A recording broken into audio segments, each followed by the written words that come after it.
é uma criatura, foi Deus quem fez. E se foi Deus quem fez, Deus não faz nada ruim. Pastor, mas por que Deus faz algo desta forma, que causa tantas mortes, que causa tantos problemas? É sobre isso que nós vamos falar hoje. Porque a Bíblia Sagrada vai nos citar que nós sofremos 2 tipos de opressão. Quais tipos de opressão? 2. Quantos tipos? 2. A tentação e a provação. Ambas são coisas diferentes umas das outras. Uma vem do lado de fora para dentro e a outra vem de dentro para fora. Olha aí. Abra sua Bíblia comigo no livro de Tiago, capítulo 1. Aleluia. Glória a Deus. Tiago, capítulo 1. Prometo não me alongar. Glória a Deus. Glória a Deus. Tiago, capítulo 1. Nós vamos ler 3 versos. Aleluia. A partir do versículo 2, assim está escrito: meus irmãos, tenham como motivação para obter-se completa alegria as situações passageiras das diversas provações, pois sabeis que a prova qualificada da vossa fé produz paciência, e que a paciência deve agir para completar a sua obra perfeita, para que sejais maduros e completamente íntegros, sem que nada vos falte. Amém. Olha aí, Deus. Nós estamos já no fim do ano de 2020, começando o ano de 2021, e eu tenho certeza que o ano de 2021 pode ser para mim e para você um ano de restauração. Olha aí.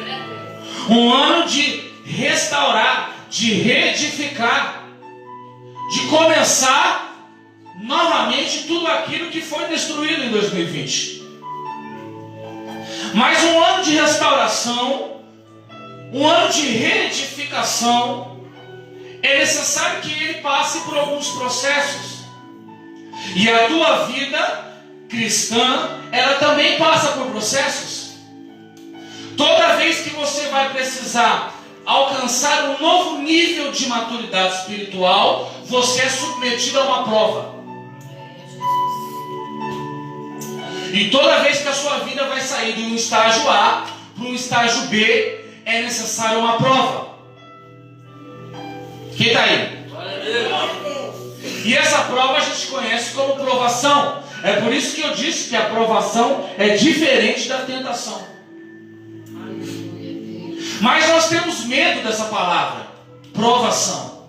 Nós temos pavor dessa palavra, prova. Quando você encontra um crente, um amigo seu, cristão, e aí ele está cabisbaixo e pergunta: o que foi, meu irmão? Eu estou na prova. Olha aí. Porque não quer saber de passar na prova, não quer saber de provação. Mas a Bíblia Sagrada acabou de nos dizer aqui que nós temos que nos alegrar Meu Deus. quando estivermos passando por provas. Olha aí. Porque isso significa que em breve nós vamos ser maduros para determinada situação. Deixa eu ilustrar aqui para você compreender. Quando você vai passar na escola do 6º ano para o 7º ano, é um avanço, não é? Quem concorda comigo que é um avanço? Glória a Deus. Mas para passar do 6º ano para o 7º ano é necessário fazer? Pronto. É necessário que você seja provado. É. Então, quando você encarasse a sua vida numa situação de prova, você tem que ficar alegre, porque significa que você está passando de nível. Significa que você está crescendo. Significa que você está amadurecendo. Pastor. Só que a gente faz o contrário. A gente fica cabisbaixo. A gente fica chateado. a gente fica triste, a gente fica amargurado, quando na verdade tínhamos que estar alegre. Mas essa prova não acaba nunca.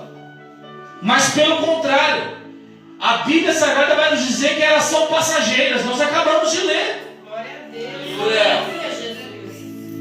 A Bíblia Sagrada diz que as provações são passageiras. Repita comigo: provações são passageiras.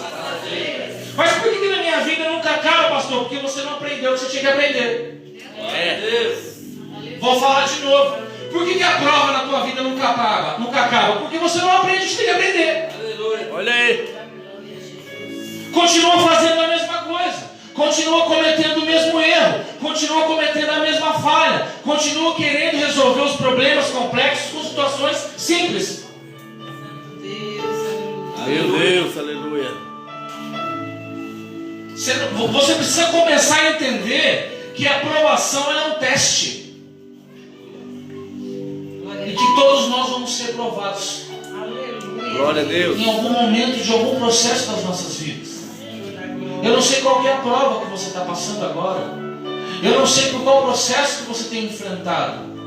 Mas a Bíblia Sagrada diz que ela é passageira. E qual a principal diferença entre provação e tentação, pastor? Para eu poder saber se eu estou sendo tentado ou para saber se eu estou sendo provado. Porque a provação, pastor Luciano, vai vir sempre de Deus. A Bíblia Sagrada diz que Deus não tenta ninguém, mas Ele prova. Jesus, aleluia. A prova vai vir sempre de Deus. Quando você pega... Eu tenho um programa que eu gosto muito de assistir na televisão, não sei se vocês viram, é aquele pessoal que faz... Eles fazem espadas, são os forjadores, eles são forjadores. E aí eles fazem facas, espadas, eles mexem com siderurgia e forja. E aí você já viu que ele coloca ela no fogo assim, a espada, o ferro, o aço? E aí, quando ele coloca ela na água, que ela sai aquela fumaça, e depois ele olha ela assim para ver se ela está reta. Isso é uma prova. Ele está provando ela, ó. Estou vendo se ela está reta, ó. Deus está fazendo a mesma coisa com você agora. Ele está te colocando no fogo. Está quente. Eu sei que está doendo. Eu sei que parece que está ruim, mas Ele está pegando você aqui agora, ó. E está colocando assim para ver se você está reto, ó. Ó, para 2021.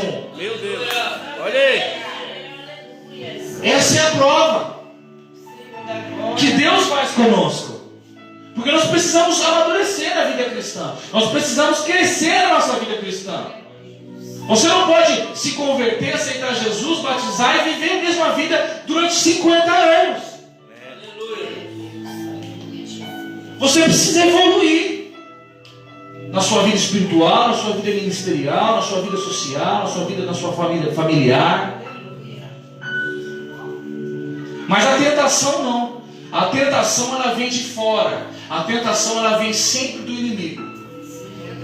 De dois inimigos. Pergunte para mim qual?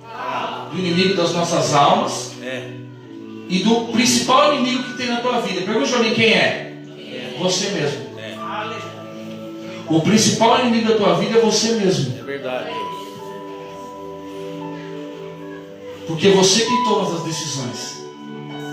Olha só o que Paulo vai falar para nós lá em Gálatas, no capítulo 5, a partir do versículo 17. Porque a carne milita contra o espírito, para que ambos façam aquilo que eles querem que você faça, não o que você quer que faça. Ou seja, a tua carne, que é você, luta contra o teu espírito, para que você faça aquilo que ela quer. Então quando você vai orar, você está alimentando o espírito, você está fazendo aquilo que o espírito quer que você faça. Quando você vai orar e desiste e senta no sofá, você está fazendo aquilo que a carne está mandando você fazer. O seu pior inimigo é você mesmo. Olha aí. Quem está aí? Mas nem tudo é prova. Nem tudo é prova. Muitas vezes são consequências dos nossos atos. Pastor, estou com uma dificuldade financeira danada, mas não para de chegar multa na minha casa. Então para de desrespeitar a lei. Já se levantou, não para de chegar multa lá em casa. Você que não está respeitando a lei, está andando muito rápido. Consequência.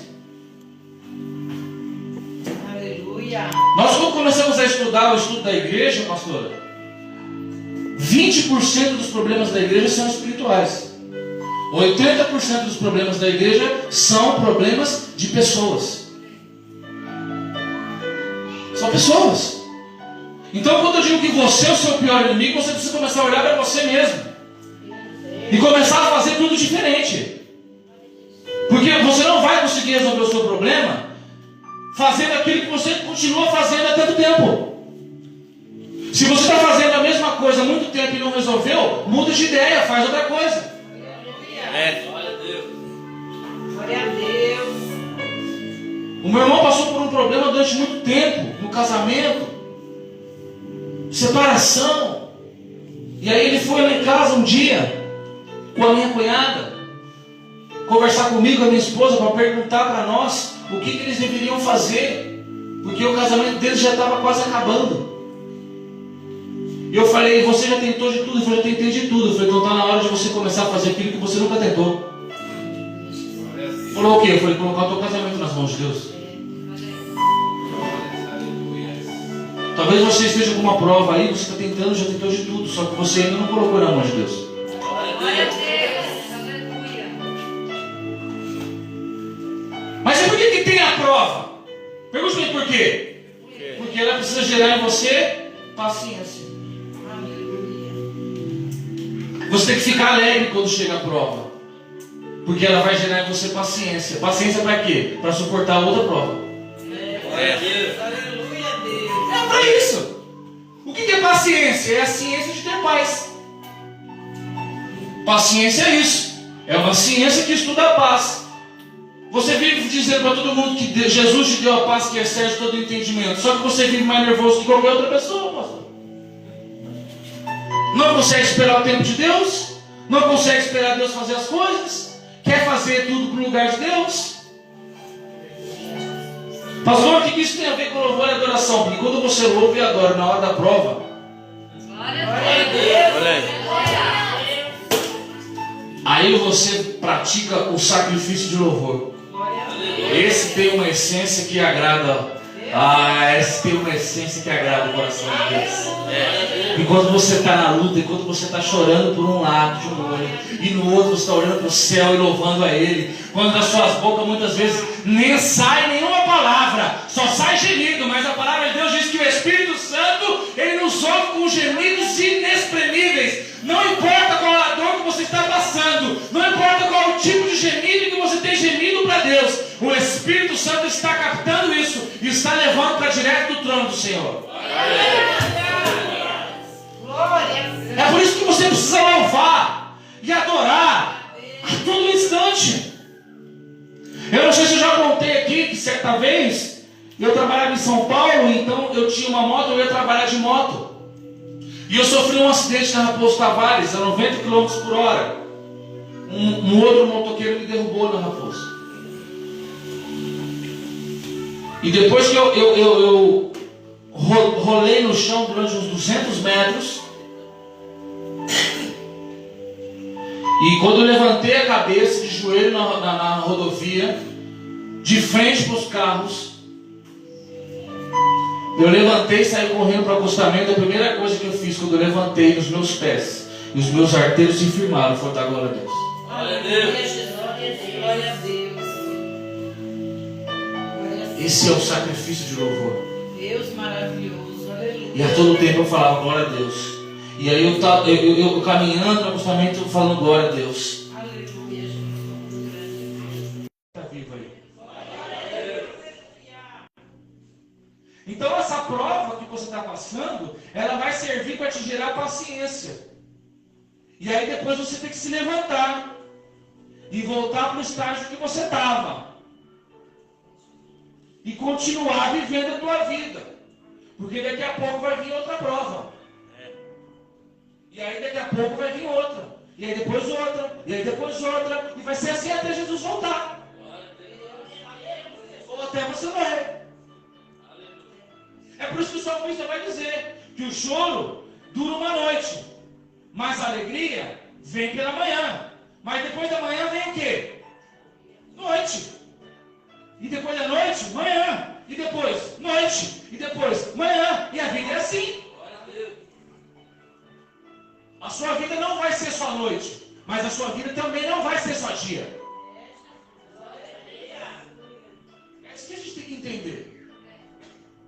Eu conheço muitos cristãos que já estão na igreja há muito tempo, que acham que a vida cristã é assim, não, pastor, eu não sei o que está acontecendo, o inimigo se levantou. Não, é a vida. É a vida. Um dia você está empregado, outro dia você não está mais. Um dia você está bem, outro dia você está doente. Um dia é um acidente, é alguma coisa que acontece. E é nessa hora que Deus vai ver, que vai provar se você realmente é aquilo que você diz aqui que você é.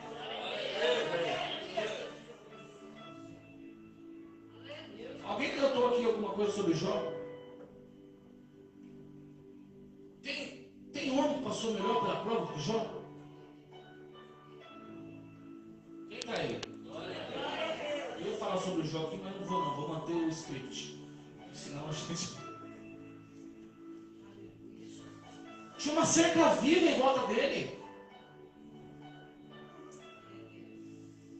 Satanás diz assim para Deus: não colocaste tu uma cerca viva em volta dele, da casa dele e dos bens dele?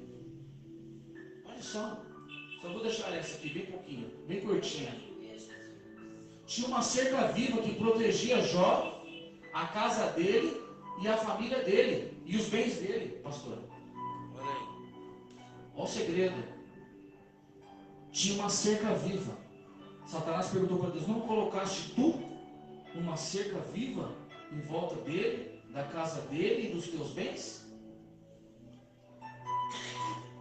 Quando Deus permite que Satanás então aflige a vida dele, Deus retirou a cerca.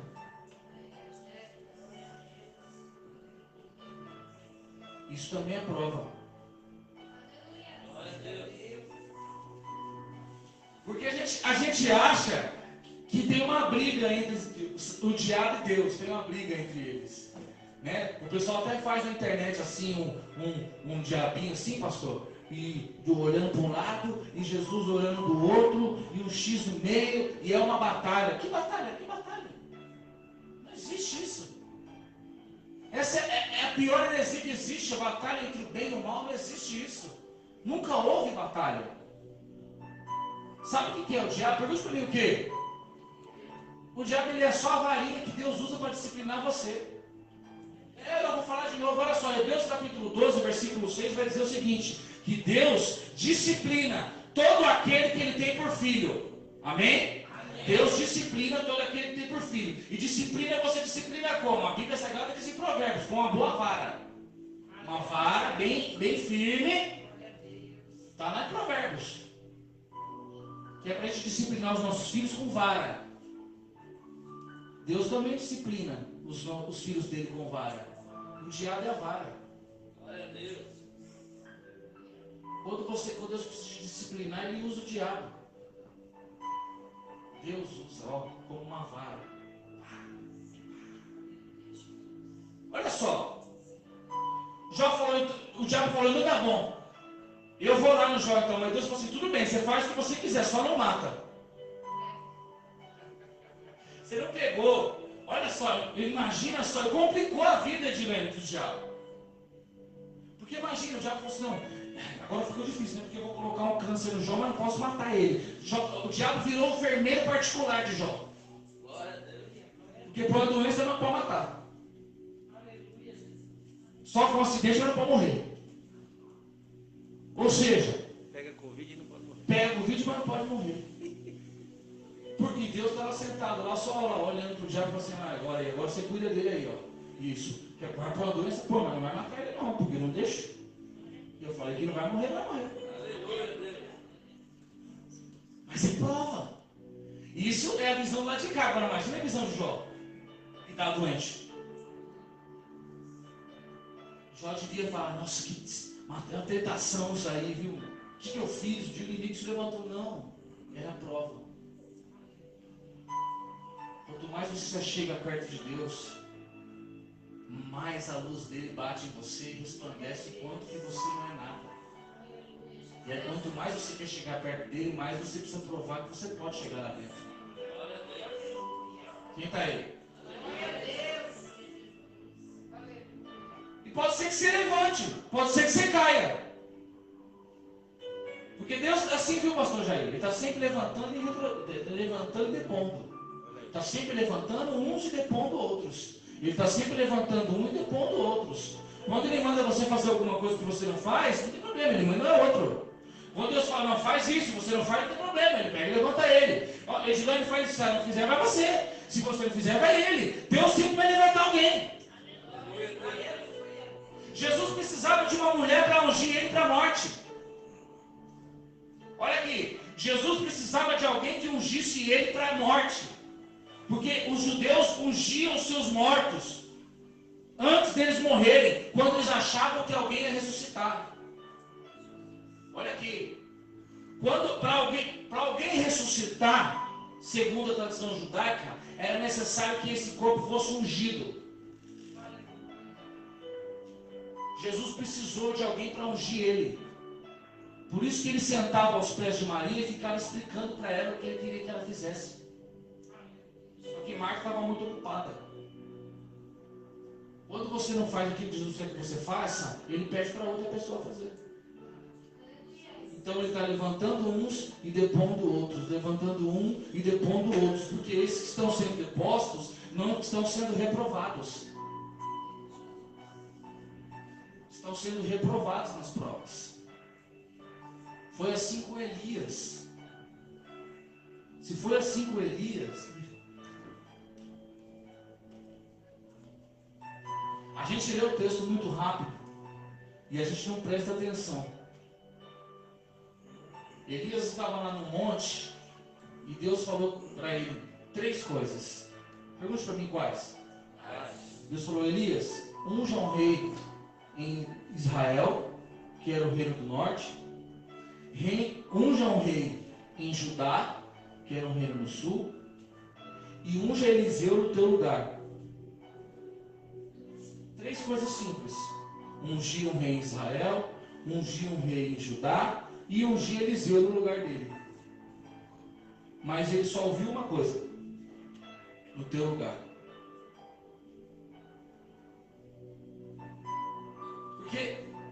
Porque Elias foi deposto. E para a gente encarar essas derrotas é muito difícil. Foi por isso que Elias dificultou tanto a vida de Eliseu. Lê lá depois. Porque primeiro que ele era meio desequilibrado. Elias, ele era meio desequilibrado. Ele era meio temperamental. Pensa num profeta de lua. Era ele. Ele era o seguinte: quando Deus disse isso para ele, ele ficou com essa coisa na cabeça dele: no teu lugar, no teu lugar, no teu lugar, no teu lugar. E ele desceu. E aí quando ele encontrou com Eliseu, o que ele fez? Pegou a capa e jogou a capa. Eliseu pegou a capa, Eliseu entendia o que isso significava. Ele disse: só um minuto que eu vou me despedir dos meus pais. Porque quando o profeta passa a capa, está colocando no lugar. Estou transferindo a minha autoridade. Essa é a capa. Ele jogou. Está lá na Bíblia, depois você lê. Eliseu foi se despedir dos pais. Só um minuto. Porque Elias foi deposto. Foi reprovado. Eu não sei se você... Porque Elias ele foi levado, arrebatado aos céus. Quem lembra? Quem lembra que ele foi arrebatado aos céus? Pastor, como assim que ele foi levado? Tem um mistério aqui. Ele foi levado, arrebatado. Foi arrebatado aonde? O pessoal disse que foi na carruagem. Tem uns pregadores aí que até desenha a carruagem. Tem um livro infantil que eu li para o meu filho que tinha uma carruagem. Mas ele não foi arrebatado na carruagem. Quer ver? Abre lá comigo, 2 Reis, capítulo 2.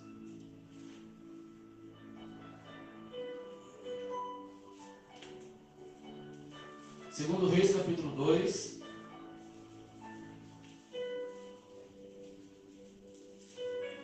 Nunca mais você vai dizer que ele foi arrebatado numa carruagem. 2 Reis, capítulo 2, versículo 11. E sucedeu, enquanto iam caminhando e conversando, que apareceu um carro de fogo, com cavalos de fogo, e os separou.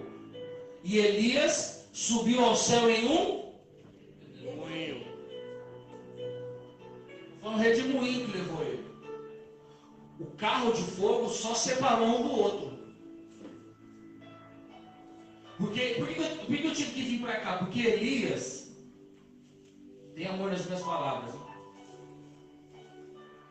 Ele não foi tomado só essa vez no redemoinho. Ele era levado sempre. Olha aqui. Ele era levado sempre no redemoinho. Então ele estava aqui, só você no livro de Reis. Tem um momento que o profeta Acabe, o rei Acabe, está procurando ele e coloca o reino inteiro atrás dele. Ninguém acha o homem, porque uma hora ele está aqui, uma hora ele está lá, outra hora ele está acolá, porque ele era arrebatado a todo instante no redemoinho. Glória a Deus. Ele era levado sempre. Sempre. Olha só, uma vez ele falou assim, sobre a minha palavra, não vai chover durante 3 anos. Ele disse sobre a minha palavra. Não foi a Deus, não, foi sobre a minha palavra. E não choveu. Mas esse homem, vou te falar, ele era meio de lua. Deus mandou ele fazer o quê? 3 coisas simples. E ele não fez. Você não vai encontrar ele ungindo nem em Israel e nem em Judá. Pergunte-me por quê? Porque quando Deus falou para ungir Eliseu no lugar dele, e com a gente é assim também. Quando alguém fala que vai pôr alguém no nosso lugar,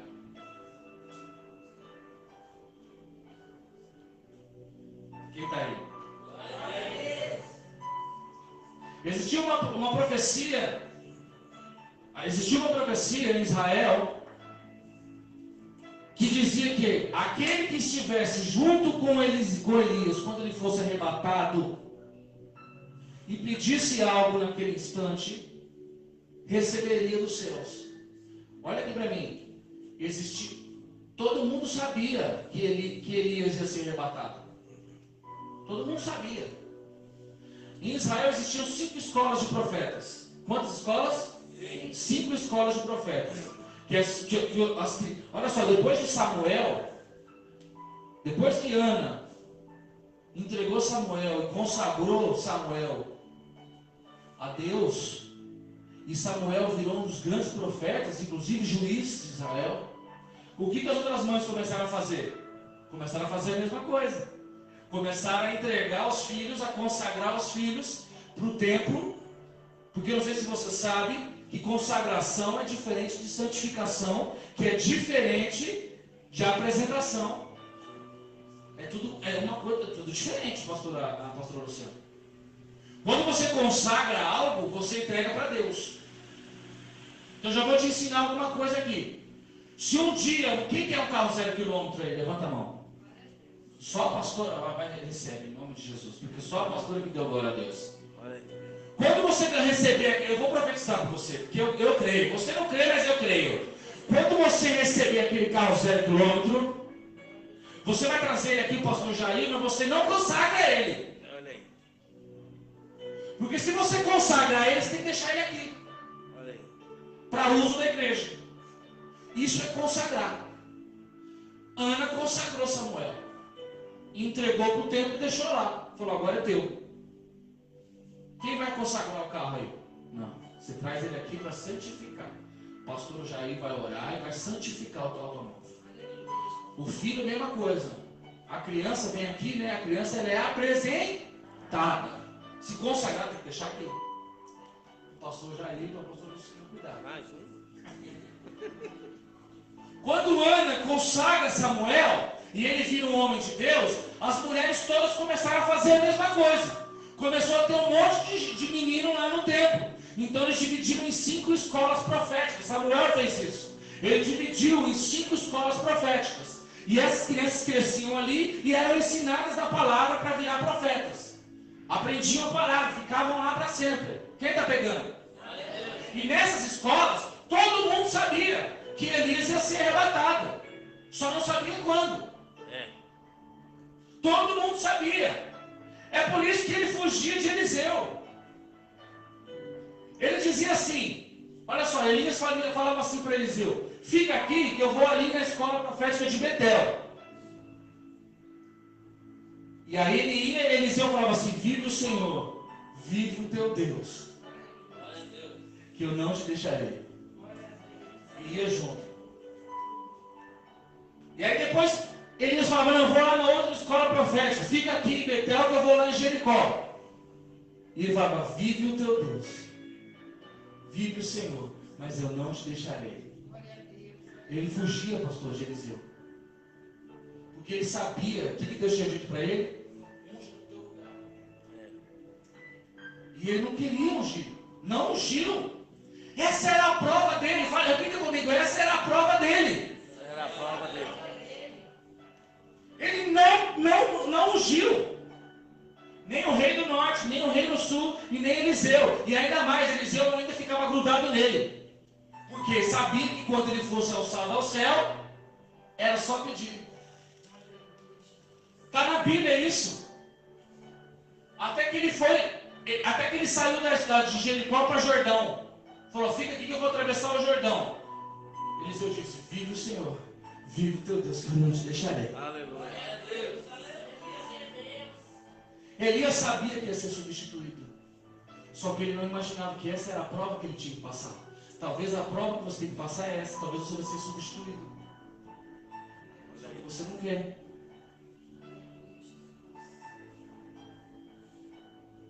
Tanto é que quando Eliseu chegava na casa dos profetas, eles falavam para ele, olha Eliseu, é hoje que o Senhor vai tomar. Está na Bíblia. Ó, é hoje que vão tomar o Elias. E ele falava só, shh. Fala não. Fala isso. Por quê? Se um homem escuta isso aí, ele já tinha matado 150 com fogo caído do céu. Imagina. Ciúme. Talvez a sua prova seja ciúme. Porque o ciúme é uma coisa que mata. Eu vou falar de novo, o ciúme é uma coisa que mata. Quem lembra de Davi? O problema que Davi teve com Saul foi ciúmes. Saul só quis matar Davi por causa de ciúmes. Aquela bendita canção. Quem lembra?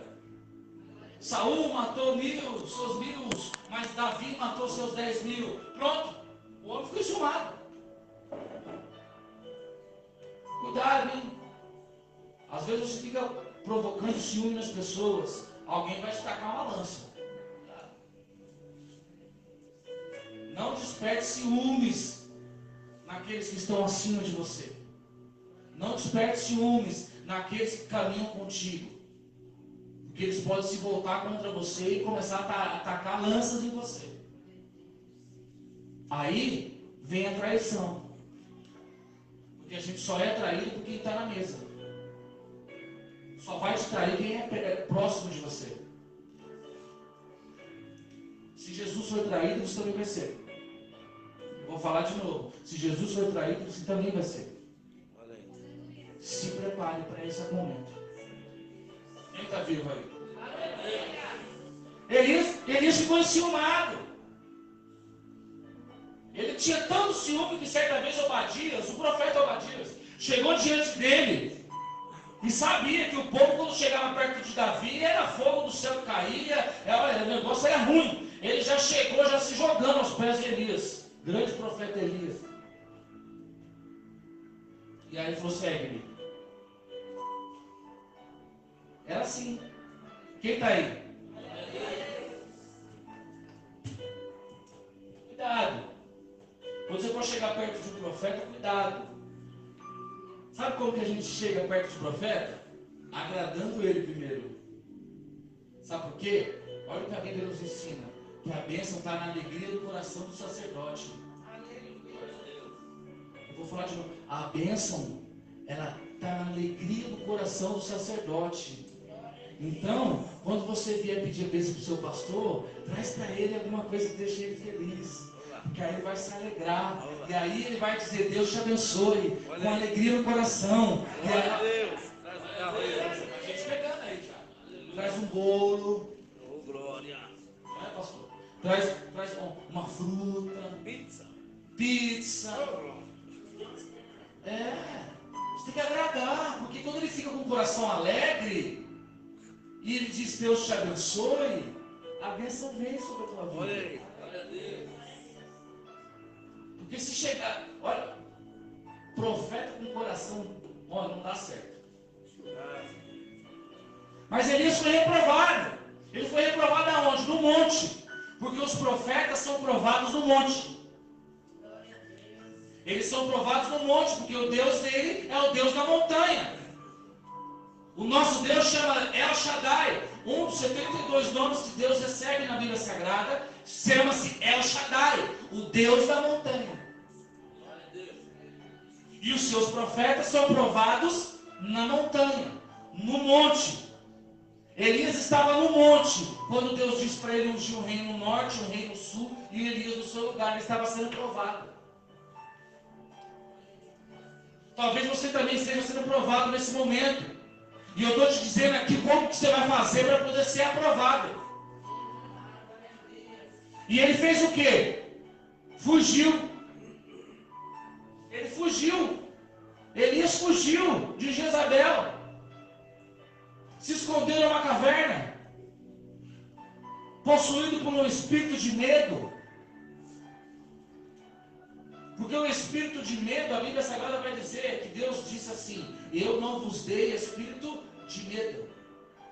O medo é um espírito, é um demônio. Talvez você esteja sendo provado e você está com medo. Não fuja. Não vá para a montanha. Não vá para a caverna. Enfrente esta prova. Levante-se. Coloque ela nas mãos do Senhor. Coloque ela nas mãos do Senhor, do Deus da montanha, que Ele vai solucionar os teus problemas. Não, porque eu vou morrer, que morra. Olha só o que Elias disse para Deus depois do episódio da caverna. Não, eu vim aqui porque eu estava com medo que se ela me matasse, olha só, pastor, que se Jezabel matasse, Israel ia ficar sem profeta.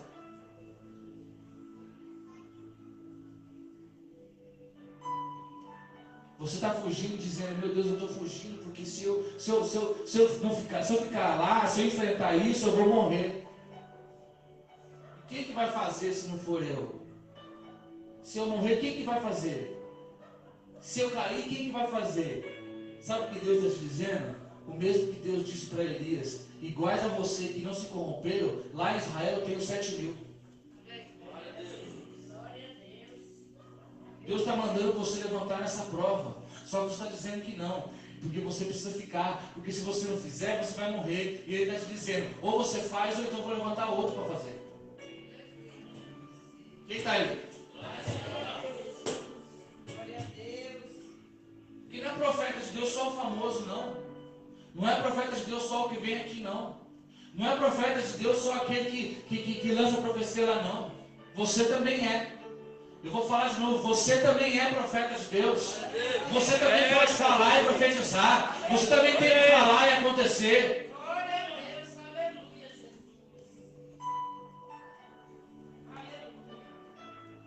Elias bate a capa no Jordão, o Jordão abre no meio. Os dois passam pelo meio do Jordão. Elias está cansado, Eliseu pergunta para ele: o que você quer? Elias falou, Elias estava de saco cheio, falou para Eliseu: o que você quer? O que você quer de mim? Que eu falei para você ficar em Betel, você não ficou. Eu falei para você ficar em Jericó, você não ficou. Eu falei que ia passar o Jordão, você veio junto. O que você quer de mim? Eliseu disse o seguinte: eu quero porção dobrada do Espírito que repousa sobre ti. Porque olha só, Eliseu sabia que Elias já tinha sido reprovado. E ele falou, se Elias foi reprovado, imagina eu. Então eu quero porção dobrada do que tem sobre a tua vida, para que eu não seja reprovado. Porque você vai ter força para ser aprovado nessa luta com Deus, com o Espírito sobre você, com o Espírito de Deus sobre você. É assim que você vai vencer. Olha aí. Elias subiu no redemoinho. Eliseu ficou ali com a capa. Você conhece o texto? Dali ele parte para Sunem. Elias tinha sido reprovado. Foi arrebatado. Eliseu vai para Sunem. Lá ele encontra uma mulher. Essa mulher prepara um quarto para ele, arruma para ele lá um cantinho, com uma cama, com uma mesa, coloca para ele lá um candelabro, uma luz, um banquinho. Ele fica ali, depois de algum tempo, Eliseu chama Geazi, que era o seu discípulo, e diz assim, nossa, essa mulher tem cuidado tanto de nós, o que a gente pode fazer por ela? Geazi diz assim, olha só, essa mulher é uma mulher bonita, ela não tem filhos, o marido dela já é velho. Olha o que os obreiros ficam reparando.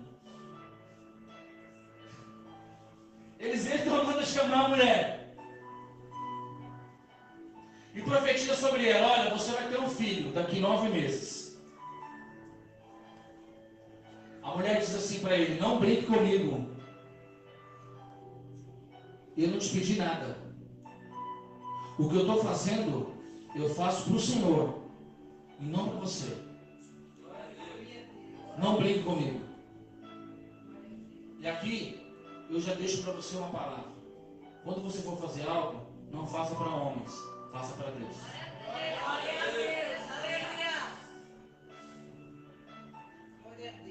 Depois de 9 meses, essa mulher tem um filho. Passados algum tempo, Eliseu está no monte, está onde? O menino está no campo, junto com o pai dele, trabalhando. Começa a sentir algumas dores de cabeça. O pai manda a criança para casa. Quando chega em casa, o menino morre. A mãe pega o menino, coloca ele na cama do profeta, vai lá no quartinho que ela preparou para o profeta, coloca o menino lá morto. Repita comigo, morto.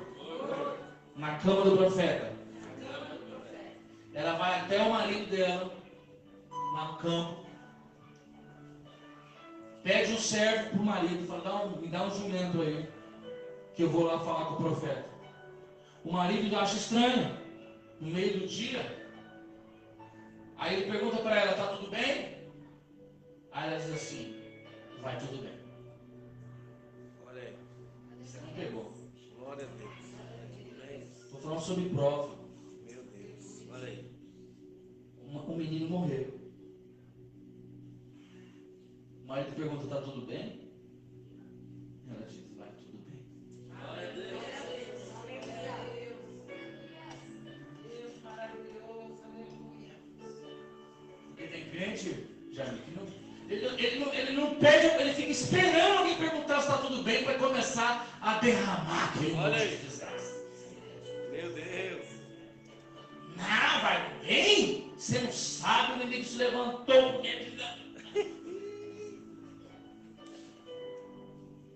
Vai tudo bem. Aleluia. Ela chega no monte, mesmo monte que Elias estava. O mesmo monte. Quando ela vê Geazi e Eliseu, ela corre para encostar nele. Geazi não deixa, porque ela não podia tocar nele. Porque assim como Jesus ele era do sadico, homem santo, ela não podia tocar nele. Geazi impede. Se ela toca nele, o profeta fica impuro. Eliseu fala para Geazi o seguinte, solta ela. Porque o motivo pelo qual ela me veio foi encoberto. Olha só. Eliseu estava orando. Eliseu tinha presciência. O que é presciência? Pergunte para mim o quê? Ele sabia das coisas antes das coisas acontecerem. Prova para mim, pastor? Prova. O rei está conversando com o seu lacaio e está perdendo todas as derrotas. E aí o lacaio do rei fala assim: não tem como, porque eles têm um profeta que ouve aquilo que você conversa junto com os seus generais aqui dentro. Eliseu sabia que o general inimigo conversava com o rei lá no palácio. Só que quando a mulher chegou no monte, ele não sabia o que estava acontecendo. Por isso que ele disse para Jesus: deixa ela vir até mim, porque o motivo pelo qual ela veio me foi encoberto. Você não está pegando. Quando quem vai fazer Enem, prova, esse tipo de coisa aí, já fez. Quando você vai fazer uma prova, quando você senta na mesa, o professor te entrega a prova, entrega? E ela fica virada. Você pode olhar?